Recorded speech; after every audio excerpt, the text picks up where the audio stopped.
Halo semua, pada video kali ini kita akan melanjutkan pembahasan soal ONMIPA tingkat nasional bidang kimia tahun 2024 subbidang kimia fisik. Kita akan lanjutkan ke soal nomor 5 ya. Suatu molekul organik yang bersifat sebagai kromofor memiliki struktur, ini strukturnya, dengan panjang ikatan sebagai berikut. Nah, ini masing-masing panjang ikatannya ya.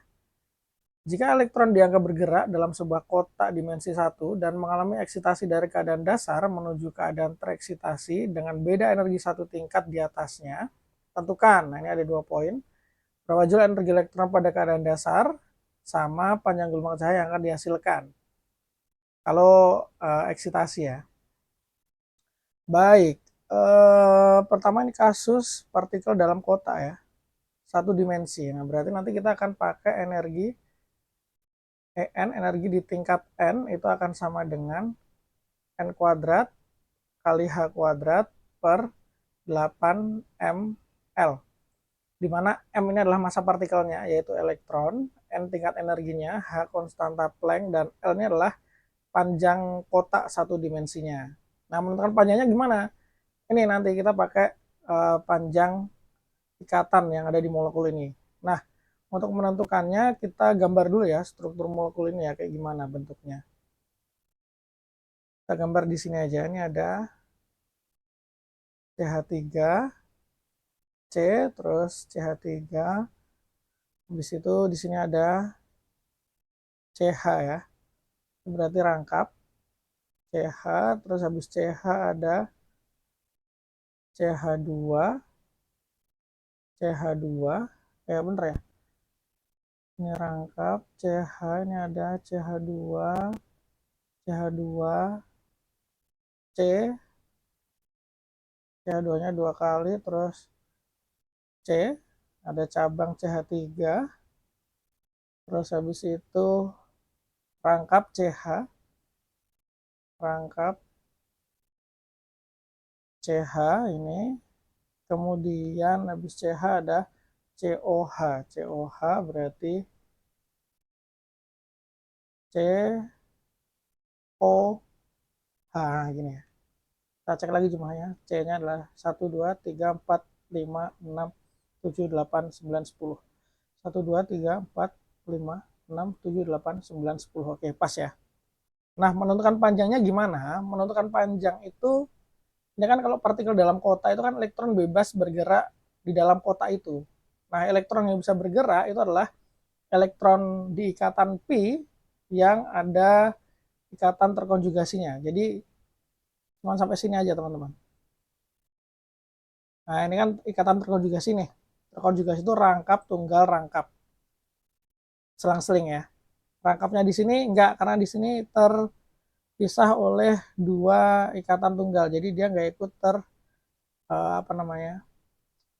terdelokalisasi atau tersebar begitu. Nah, sekarang di sini dari ikatan ini kita perbesar aja. Ini kita punya C, C, C, O. Nah, ini ya. Ini adalah berarti panjangnya si L. L ini berarti adalah panjang si C rangkap tambah panjangnya CC tunggal tambah panjangnya CO rangkap. Nah, tinggal kita hitung aja. CC rangkap 134 tambah CC tunggalnya 154 tambah CO rangkap 122. Nah, tinggal kita jumlah aja. 4 tambah 4 tambah 2, 10. Ini 3 tambah 1 tadi 4, 4 tambah 5, 9, 9 tambah 2, 11. Oke, tambah 1 lagi ini berarti 2, 4, 5. 510 pikometer. Kalau dalam meter berarti piko, nano, mikro, milimeter gitu ya. Berarti 510 dikali 10 pangkat minus naiknya berapa tadi? Pikometer, nanometer, mikrometer, milimeter, meter. 1, 2, 3, 4, 4 kali ya. Berarti 10 pangkat min 12 meter. Atau 5,1 kali 10 pangkat min 10 meter. Ini adalah L-nya. Kemudian selain L, kita juga bisa menentukan dari sini, dari ikatan ini, kita bisa menentukan jumlah elektronnya. Jumlah elektronnya itu berarti ada 4 ya. Karena di sini ada 2 ikatan pi. Masing-masing ikatan pi adalah 2 elektron. Jadi ini ada 4 elektron. Nah, kemudian kita susun saja untuk tingkat energinya ya. Ini N sama dengan 1, terus ada N sama dengan 2, ada N sama dengan 3, ada N sama dengan 4. Nanti bisa diteruskan aja.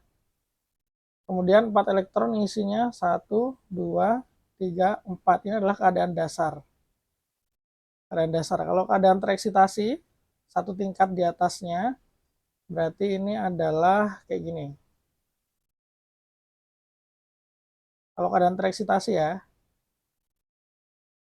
nah ini, tereksitasi satu tingkat. Oke, gini ya. Oke, kita lihat lagi soalnya. Di sini ditanyakan berapa joule energi elektron pada keadaan dasar. Keadaan dasar itu berarti yang ini ya. Berarti elektron yang paling atas atau elektron yang terakhir terisi itu adalah di N sama dengan 2. Maka nanti kita akan pakai ini. N sama dengan 2 ya. Berarti ini E, tingkat energinya kedua, N kuadrat, berarti 2 pangkat 2, dikali H.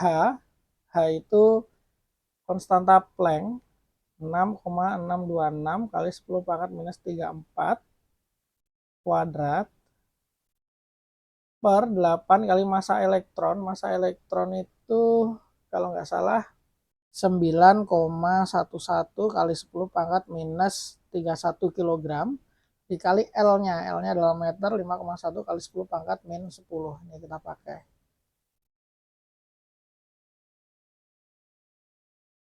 Nah, ini adalah keadaan dasar energi elektronnya ya. Atau ini kita tulis sebagai keadaan dasar. Ini kita hitung nih. Nanti untuk mengerjakan yang B berarti kita perlu yang keadaan tereksitasi ya. Nanti kita akan sekalian hitung di sini. Kalau keadaan tereksitasi ini berarti N-nya adalah nih ya 3 ya, tereksitasi. Kita tulis saja sekalian, nanti kita hitung. Oke, kita hitung pakai kalkulator untuk yang keadaan dasar dulu. Ini kita punya 2 kuadrat dikali 6,626 kuadrat dikali 10 pangkat minus 34, berarti kuadratnya jadi 68 per 8 kali 9,11 10 pangkat minus 31 dikali 5,1 kali 10 pangkat minus 10. Ini dia dalam joule. 4,72 kali 10 pangkat minus 28.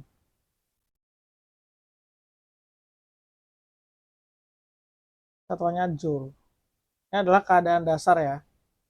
Nah, dengan kita menghitung energi keadaan dasar ini, maka soal A sudah terjawab. Jadi soal A jawabannya adalah 4,72 kali 10 pangkat min 28 joule. Nah, selanjutnya ini kita akan mengerjakan yang B, tapi kita hitung dulu energi tereksitasinya ya. Energi tereksitasi, kita hitung lagi pakai kalkulator. Ini tinggal kita ganti ya, 2-nya jadi 3. 1,063 kali 10 pangkat min 27.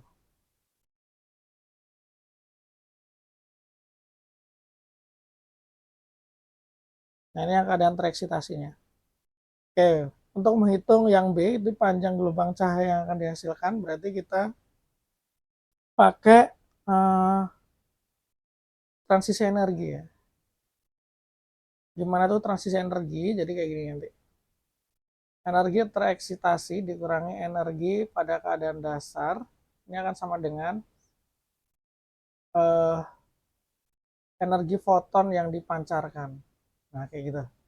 Nah, tadi kan energi tereksitasi kita udah hitung, energi keadaan dasar juga udah kita hitung. Kita lihat lagi. Yang tereksitasi adalah 1,063 kali 10 pangkat min 27.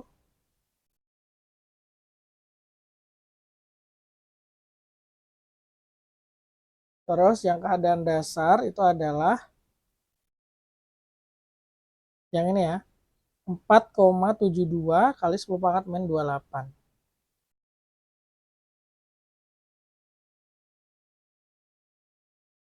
Nah, energi foton ini adalah Hc per lambda. Nah, hanya berapa? 6,626 kali 10 pangkat min 34. C-nya kecepatan cahaya, 3 kali 10 pangkat 8. Lambdanya itu yang dicari. Ini kan panjang gelombang kan, lambda. Yang kita cari, nah ini kita selisihkan dulu. 1,063 kali 10 pangkat minus 27 dikurangi 4,72 kali 10 pangkat minus 28. 5,91 kali 10 pangkat minus 28. Ini ya. Oke, berarti lambda adalah ya ini. 6,626 10 pangkat min 34 3 kali 10 pangkat 8 per 5,91 kali 10 pangkat min 28. 34 dikurangi 28, 6 ya. Ini habis, ini berarti sisa minus 6. Ini minus 6 sama 8 berarti ini habis, ini sisa 2. Gitu ya. So, kita lanjutkan hitung pakai kalkulator. Kita kalikan aja 6,626 kali 300 dibagi 5,91.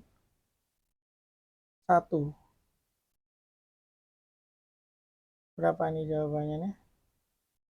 336,34 atau 3 gitu ya. 336,3. Nah, ini satuannya masih meter. Diminta satuan nanometer. Kalau nanometer jadinya dikali 10 pangkat 9 berarti ya. Jadinya 3,363 kali 10 pangkat 11 nanometer. Kok besar sekali lambdanya ini. Apakah ada yang salah hitung? A few moments later. Oke, setelah saya periksa lagi, ternyata ada sedikit kesalahan ya. Saya salah menuliskan rumus energi partikel dalam kotak. Kurang dikit aja sebenarnya. Apa yang kurang? Nah, di sini nih. Harusnya 8 ml. L-nya tuh dikasih kuadrat. Nah, gini. Baru benar. Jadi ini harusnya ada kuadratnya ya ini ya. Ini kuadrat, ini juga kuadrat. Oke, kita hitung ulang ya. Nah, ini berarti salah tadi jawabannya. Kita hitung ulang. Oke, kita masukkan lagi ya. Untuk yang keadaan dasar, 2 kuadrat dikali 6,626 kuadrat dikali 10 pangkat minus 34-nya dikuadratkan jadi dikali 2 ya, karena ada kuadratnya jadi 68 dibagi 8 kali 9,11 kali 10 pangkat minus 31 dikali 5,1. Nah, ini ada kuadratnya dikali 10 pangkat minus 20 kali 2 ya, karena ada kuadratnya. Nah, ini harusnya yang energi keadaan dasar 9,26 kali 10 pangkat minus 19.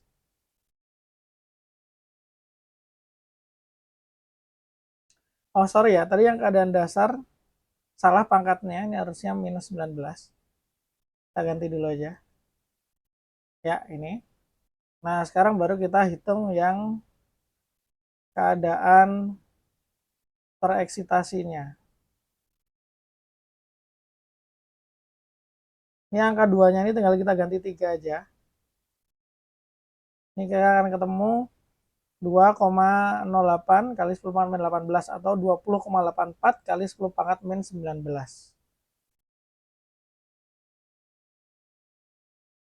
Nah, gini. Oke, jadi untuk poin A jawabannya adalah yang ini teman-teman, 9,26 kali 10 pangkat min 19. Nah, sekarang untuk yang B kita revisi tadi. Nah, yang ini yang tereksitasi harusnya adalah 20,84 10 pangkat min 19 dikurangi 9,26 kali 10 pangkat min 19 ya kalau nggak salah ya. Kita lihat lagi biar nggak salah. 9,26 10 pangkat min 19, 20,84 kali 10 pangkat min 19. Oke. Udah bener ya. Nah, tinggal kita kurangkan nih pakai kalkulator. 20,84 dikurangi 9,26. 11,58 ya. 11,58 kali 10 pangkat min 19. Oke, berarti lambda itu akan sama dengan 6,626 kali 10 pangkat min 34 dikali 3 kali 10 pangkat 8 per 11,58 kali 10 pangkat minus 19. Nah, ini baru ya kan. Kita hitung pakai kalkulator. 6,626 kali 10 pangkat minus 34 kali 3 kali 10 pangkat 8 dibagi 11,58 kali 10 pangkat minus 19. Nah, ketemu ya, 1,72 kali 10 pangkat min 7 atau 1,716 kali 10 pangkat min 7. Ini masih meter. Kalau dalam nanometer berarti dikali 10 pangkat 9 ya, jadinya 171,6 nanometer. Ini jawaban poin B. Nah, baru masuk akal ya kalau kayak gini ya. Ion molekul H2+ merupakan sebuah molekul di atomic nuklir yang paling sederhana. Oke, ini ada 3 poin soal. Yang A, gambarkan model molekul dan lengkapi dengan notasi jari-jari setiap komponen. Oke, ini kita fokus ke gambar dulu ya. Ini kan ada H2, berarti ada 2 proton, H2+. Berarti setiap H itu kan punya 1 elektron, tapi ini ada plusnya. Berarti elektronnya ada 1 ya berarti ya. Ini berarti ada proton gitu ya. Dari atom hidrogennya, terus ada elektron. Nah, ini elektronnya. Notasinya mungkin kira-kira seperti ini. Ini kita misalkan ini sebagai A, ini sebagai B, ini hidrogen A, hidrogen B gitu ya. Terus habis itu kita kasih keterangan ya. Jarak proton A ke elektron kita misalkan sebagai Ra. Terus kalau jarak proton B ke elektron ini sebagai Rb kan gitu. Nah, antar proton ini adalah kita misalkan Rab. Nah, selesai sudah. Kayak gini aja kan. Oke, habis itu poin B. Berdasarkan model yang telah dibuat dan pendekatan Born-Oppenheimer, nah ini apa nih Born-Oppenheimer? Nah, saya kurang tahu ya Born-Oppenheimer seperti apa. Yang jelas di sini ditanyakan tulis operator energi total bagi ion molekul H2+, lengkapi dengan makna untuk setiap suku pada operator. Ini operator energi total ya. Berarti energi total itu kan, nah ini itu kan ada energi kinetik tentunya, K tambah energi potensial, kan gitu. Nah, mungkin ini untuk energi kinetiknya tentunya eh, ada 3 ya nanti ya.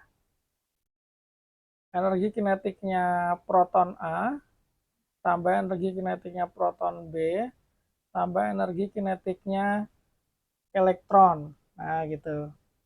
Kalau potensialnya berarti ini bisa, kan tadi ada dua proton AB sama satu elektron ya. Ini berarti ada energi potensial Coulomb antara elektron dengan A dan juga elektron dengan B gitu ya. Berarti elektron dengan A tambah energi potensial elektron dengan B tambah energi potensial antara A dan B.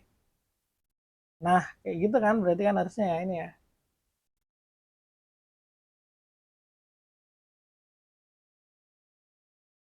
Nah, ini harusnya operator energi totalnya kayak gini. Cuman bentuknya eh,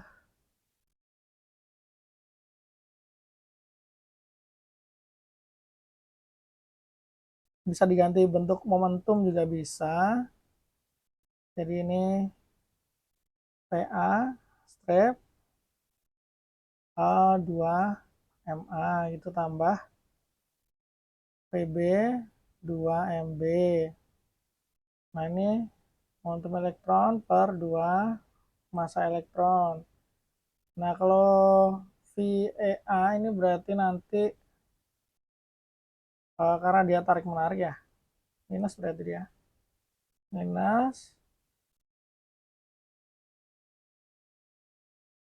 muatan elektron dikali muatannya proton, sama ya nilainya ya. E kali E per 4 pi epsilon 0 dikali, ini berarti R1 ya. R1. Kalau terus yang ini E kali E per 4 pi epsilon 0 R2. Terus yang ini E kali E positif karena sama-sama positif muatannya. Jadi saling tolak menolak. 4 pi epsilon 0 RAB. Ini kalau dinyatakan dalam jari-jarinya tadi ya. Keterangannya adalah ini operator dari energi proton A. Yang ini adalah operator energi kinetik. Operator energi kinetik dari proton B. Sedangkan yang ini operator energi kinetik dari elektron, kan elektron cuma satu ya. Ini adalah operator energi potensial elektron terhadap A, proton A. Kalau yang ini operator energi potensial elektron terhadap B. Nah, kalau yang ini operator energi potensial A dan B. Gitu. Nah, kurang lebih seperti itu. Nah, kalau teman punya ide yang lain, nah, boleh ya. Silakan bisa chat di kolom komentar. Saya tulis di kolom komentar ya. Kalau dari saya sih mungkin yang B kayak gini ya. Kita lanjutkan aja ke poin C. Gambarkan diagram energi elektronik orbital molekul dari H2+ yang menghubungkan energi E terhadap jari-jari molekul RAB. Kalau orbital molekulnya diagramnya ya kayak gini ya. 1S, 1S ini punyanya hidrogen A, ini punyanya hidrogen B gitu ya. Ini akan membentuk orbital molekul sigma bonding, yang ini sigma anti bonding kan gitu. Terus habis itu kalau dihubungkan energinya ya berarti kayak gini nih. Kita bikin aja ya. Ini energinya. Ini sumbunya ya. Ini berarti ini energi yang ini ke sana itu adalah RAB, jarak antara A dan B, hidrogen A dan hidrogen B. Kalau misalkan dia terpisah jauh, jauh sekali, ya berarti kan energinya di sini kan, sama dengan energi di tingkat energi tiap-tiap orbital HA dan HB ini berarti sangat jauh. Tirta hingga di sana ini berarti, nah ini sangat jauh ya, ini A, B sangat jauh di sini posisinya misalnya. Terus habis itu di posisi bonding ini berarti ada di sini nih. Nah katakanlah di sini ya, adalah R yang dia paling stabil. Nah energinya di sini. Nah ini sama nih, seperti yang sigma bonding. Ini adalah ketika A dan B berikatan, jadi H2 plus gitu kan. Terus jadi ini bisa mungkin seperti ini kurang lebih, ini kesana kayak asimtot gitu. Terus yang ini makin dekat, makin dekat, makin dekat, energinya makin besar kan gitu ya. Nah ini mungkin representasi dari orbital antibonding, ini jaraknya sangat berdekatan. Nah ya, jadi saling tolak menolak, tolakannya sangat besar. Nah mungkin kayak gitu ya maksudnya ya. Ini kan cuma disuruh gambarkan ya, ya kurang lebih seperti inilah. Oke, mungkin kalau dari saya sih kayak gitu aja untuk soal nomor 6 ini ya. Mungkin kalau teman-teman ada ide lain gitu ya, yang mungkin saya tertinggal, salah satunya yang pendekatan Born-Oppenheimer tadi, bisa tuliskan di kolom komentar. Thank you sudah menonton, see you on the next video. Dah.